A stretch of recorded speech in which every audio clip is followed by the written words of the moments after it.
Hi, folks. You are watching and listening to Sipping Off the Cuff on Tequila Aficionado Media, all of our channels and networks. I'm Mike Morales here in gloomy Southern California with a dumb look on my face. And that guy out there is Rick Levy, and also in Southern California, gloomy Southern California, and my face is just dumb to begin with. Yeah, well, but we have a reason for this, okay?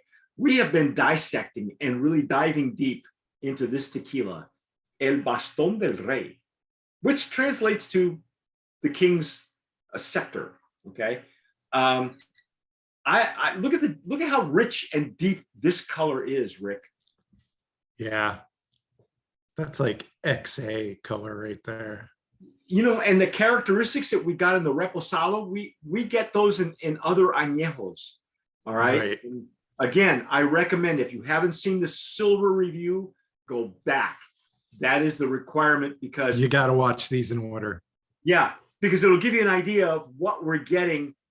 As we'd say the Blanco is always the root of the line. It's probably more true with this line that you have to go watch that Blanco review. Okay, the silver review. Yeah, it's singular. Yeah. So anyway, we're gonna break the seal open and we're gonna pop this cork. We're gonna taste it, drink it, then to give you all the ins and outs, where it's coming from, who's making it, all that other wonderful stuff, and as well as price points. Okay.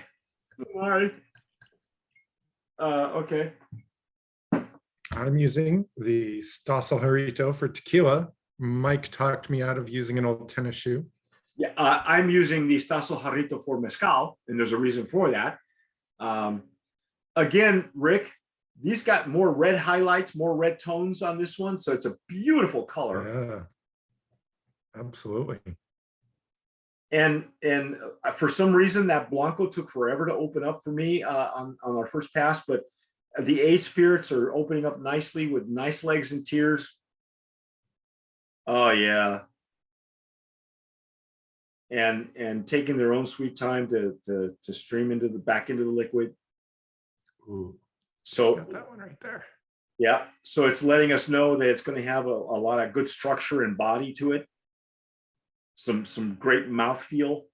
Look at that! Wow, look at those tears! Holy cow! They even look better on screen. Holy cow! Okay, this has a very different nose to it. Yes. It's not as sweet as the Reposado was, but there's a reason for that too. So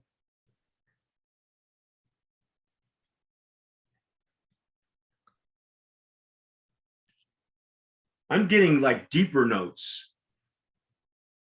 I'm getting leather, tobacco. I'm getting some really right.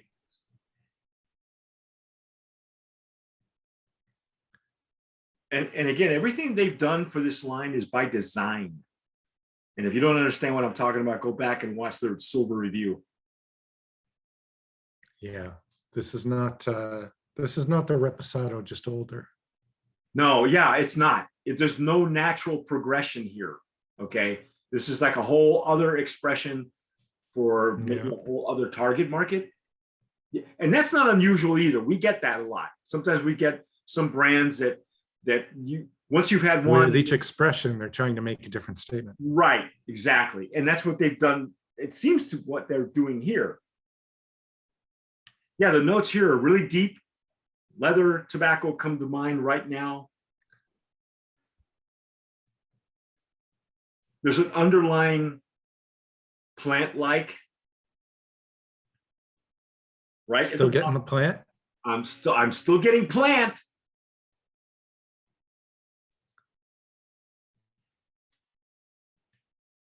Wow. Very minimal alcohol. Just enough to give you the other elements.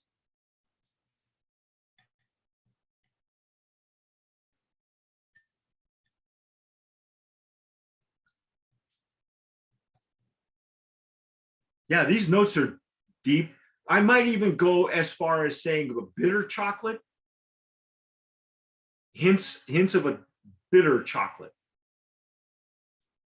Yeah, I'm wondering, I was thinking with these notes we're getting, is that the kind of thing we're gonna have on the palate? I think we might end up with that. Maybe Could be.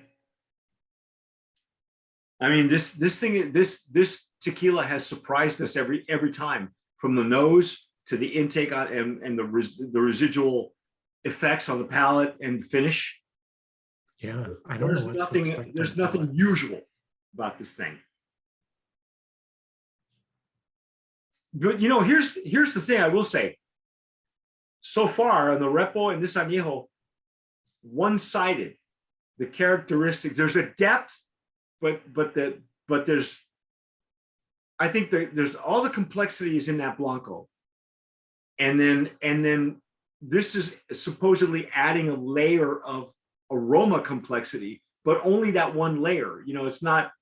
I'm not getting butterscotch. I'm not getting honey. And again, these barrels are different than the Canadian barrels from the Reposado. So the effect is going to be a whole different animal. It's mellow. It's got a nice mellow tone to it, but definitely leather, definitely tobacco. It kind of, there's a tipping point where it's a little bit of bitter chocolate for me. I don't know. Rick, would you agree? No, I agree completely. And I was trying to figure out what it was. And then when you labeled it, it was like, of course, that's it. And as it opens up some more, this tequila will not reveal itself to you right away. So don't expect to get all those notes right now. As it opens up, there's more of the sweet, mellow flavor at the bottom of the glass. That's more of the whiskey type of notes that you and I are familiar with. She wants a second or third date before she gives it up here. Yeah. This is not a tequila you're going to get to first or second or third base on right away. Okay. I'm now it's giving me something else. It's like, wow, man. Yeah. Oh, I'm starting to get those sweeter notes. See, I'm not the only one. And we're using different styles. He's using the tequila one and I'm using the mezcal one, and we're still getting the same effect. This is really interesting. And like in the Reposado, we noticed the behavior kind of changed, with consecutive sips, or the more it opened up. All right, can we go in? Yeah, let's go. No, you may not. Yeah, of course we are.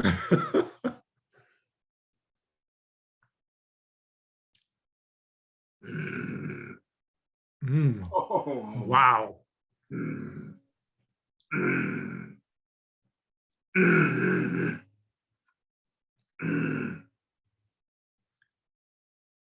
Ooh, that's much more than I was expecting.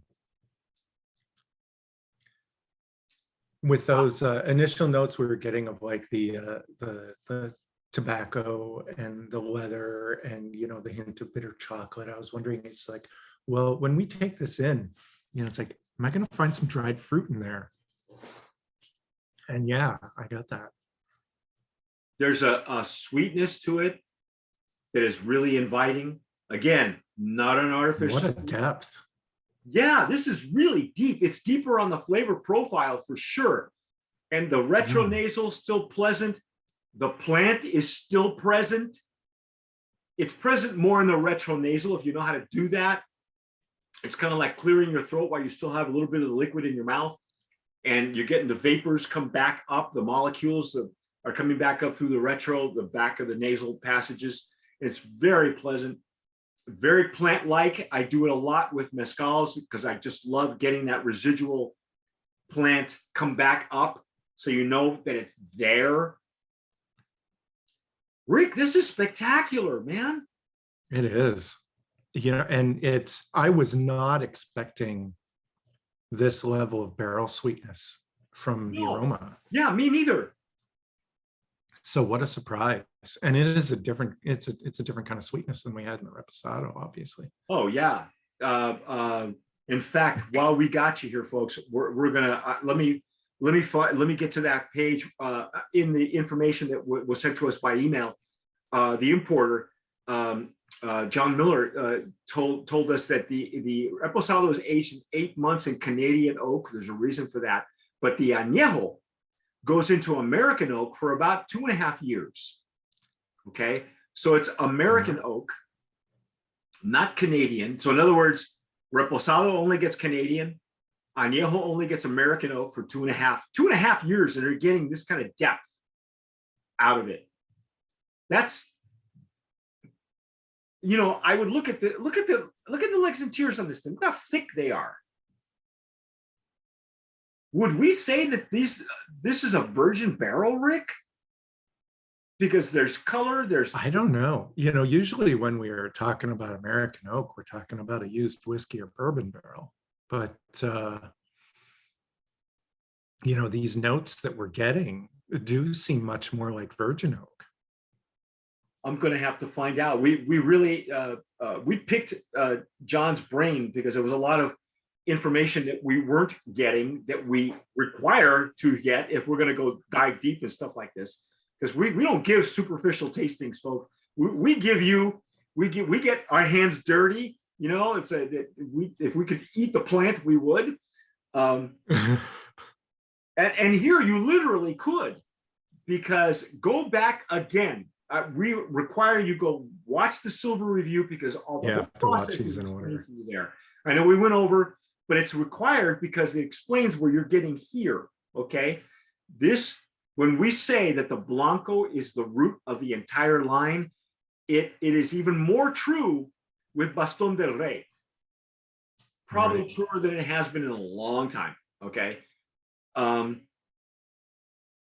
What else are we getting on that barrel? The residual sweetness is nice. It's coating the palate every pass. It is not cloying.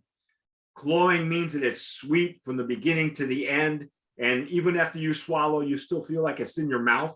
That's not what it is here. This is behaving a lot like a mezcal, like a sotol, you know, where the residual smoke is doing its job that the added glycerin would do. You know, there's glycerin happening naturally anyway in distillation, but this is, the legs and tears are gorgeous. They're like legs for days. Wow. And I'm still getting plant, Rick. Yeah.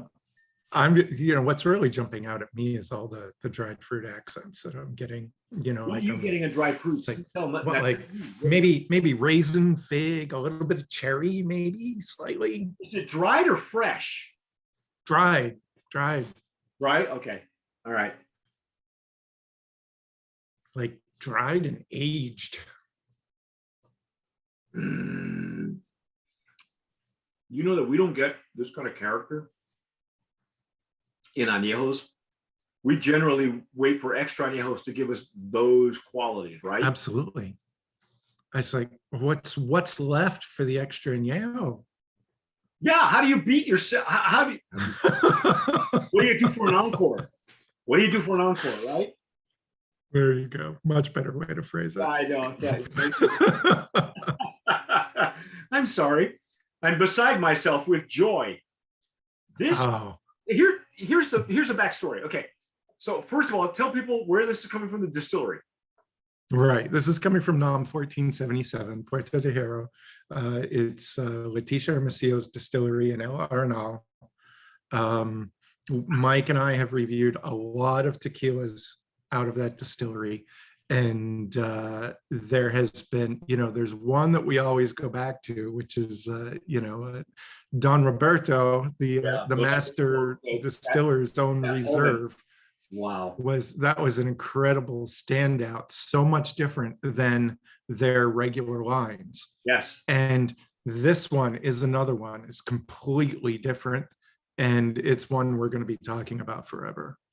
This is again, it's a contract brand, so it's not one of their own brands, and it's not coming from the family, but it is apparently they have a long history, which I mentioned in the silver review, so go watch that. There's a long history of who started this brand in Baston del Rey. He has his family, the person who started this brand, his family had made raicilla for 70 years. So the cooking and the processing, he took a lot of what he learned as in raicilla and brought it to make this tequila. That's what makes it different. The way we found out about this tequila was Chef Dave Martin, who wrote the Tequila Diet book, which of course that's going to pique our interest, right? And it piqued Lisa's interest. Lisa Peach, our managing partner, and she said, "Hey, this chef wants to submit some recipes for the magazine." I said, "Great," but then I saw the book and I said, "Wait a minute, I want that juice. How do we get it?" And one thing led to another. We got a hold of. And what a gorgeous book! Yeah, well, yeah, great recipes on this book. Look at it. Look at that. Is this tortillas or crepes or pancakes? Every single one of these recipes requires one of these expressions of tequila. Now, I mentioned to John, I said, if this tequila. And what's great, I haven't gotten the book yet, but what sounds really interesting and is piquing my interest is that, they sound like they're recipes that anybody can make. You don't have to, be Julia Child or, Yeah. like that. Anybody should be able to make these. And so, I'm looking forward to checking that out because. Look at this recipe. Roasted garlic Caesar dressing. And they all require one of these expressions.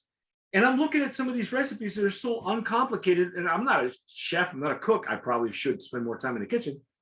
But they have a pozole recipe. Look at that. The one thing that I can make is puerco pibil. I haven't made it in a while, but it requires. I would make that puerco pibil with this tequila. But and then you have to kill the cook. Then I have to kill the cook. Yeah. God bless Johnny Depp. So anyway, yeah. But anyhow, that's how we were made aware of this tequila. I'm going to go say Brand of Promise nominee in that Anejo category. Absolutely. We got to give it its whole separate category because it's not fair for it to compete with the way they started the whole line with the Blanco. It's just not. It's not fair to the rest of the industry. No, it's not, because there's more labor intensity in this thing, and there's more thought in it. And I told John, the importer, let me get his name too, just to make sure. I believe it's John Miller, but I want to get John Miller. Yeah, it's John Miller, and the name of the company, the name of the importer is Global Pioneer Spirits. Okay, go check them out, because apparently he got involved in the brand about 7 or 8 years ago. This brand, Rick, has been around for that long. It's like a hidden gem.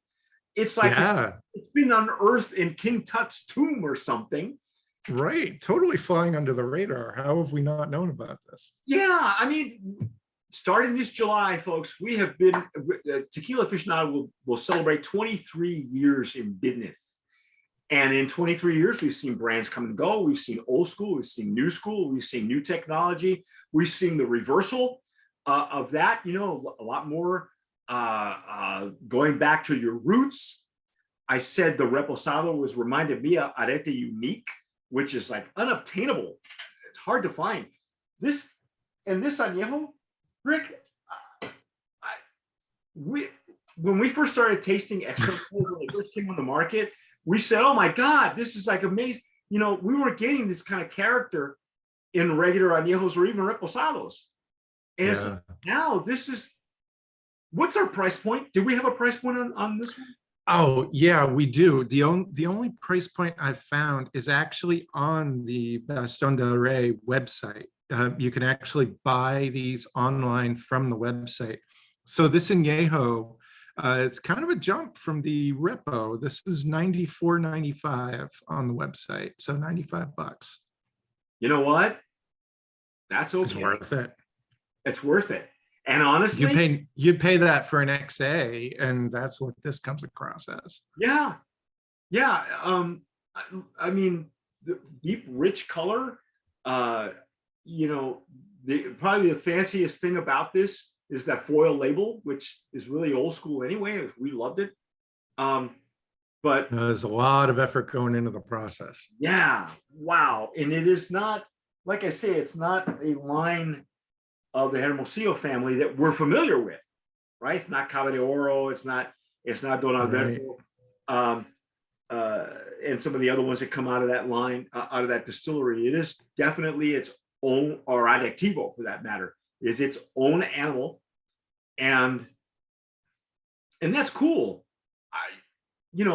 Rather than just going to a maquiladora and having them, a standard cookie cutter recipe, they're in there with getting their hands dirty, doing it a whole different way, even in their cooking. And if you don't understand what I'm talking about, go back, watch their silver review. We explain the whole process there. A Brand of Promise nominee. This is, you know what? At 99, all day long, and 95. 95. I'm sorry. And it might even, I think that's a reasonable amount. It's a jump, but it's again, the reposado is a whole different animal too. Yeah, the repos are all completely different. I'm trying to think, what would I pair this with? It would scare me to cook with this. For that, well, that's what I was just thinking. We're talking about the cookbook, and it's like, why would you cook with this? Certainly it would not hurt the recipe, but no.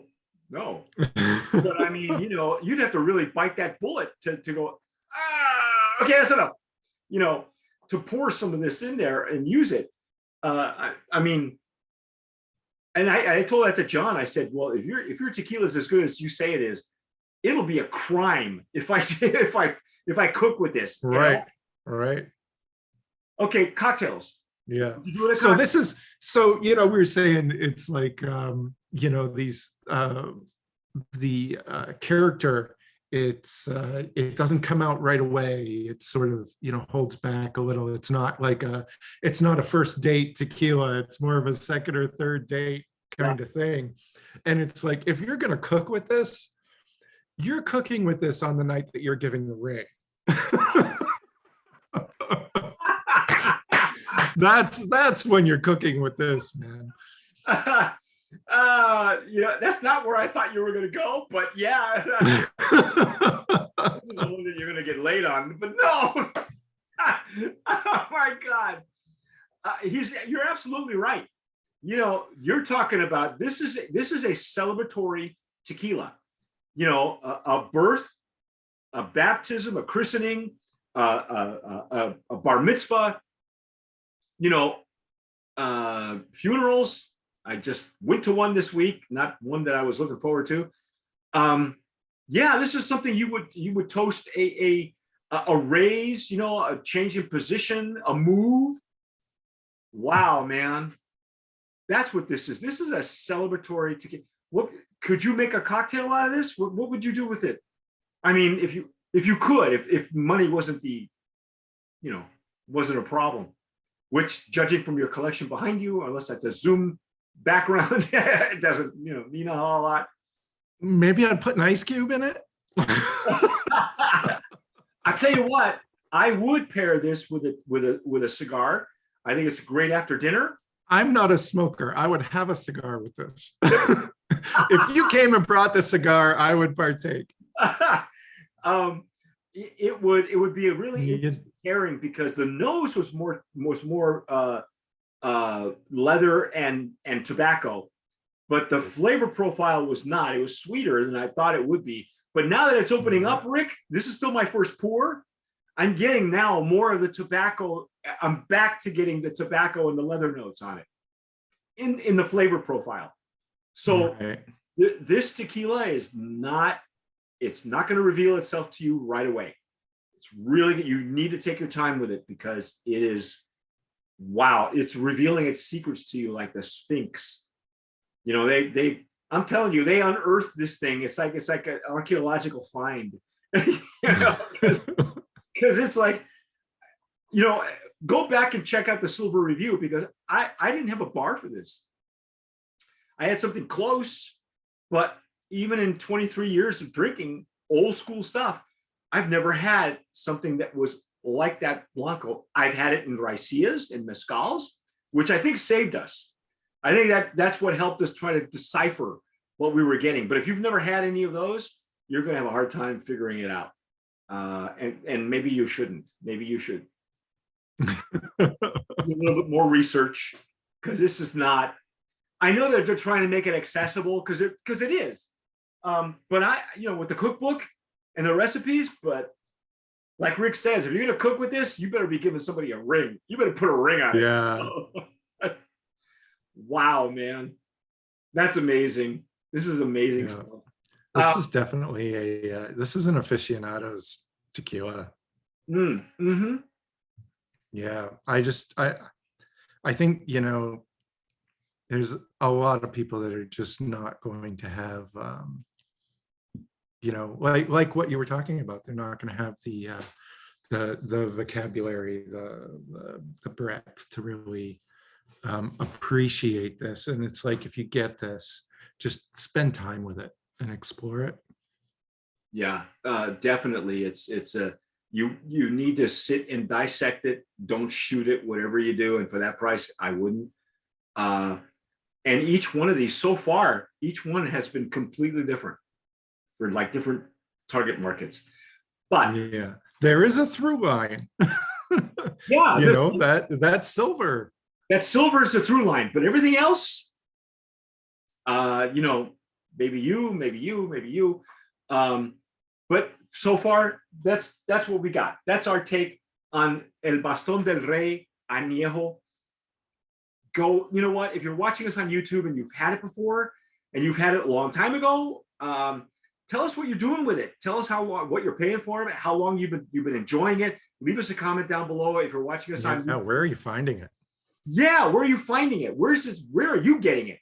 Tell us what you're paying for it too, because I really would like to know.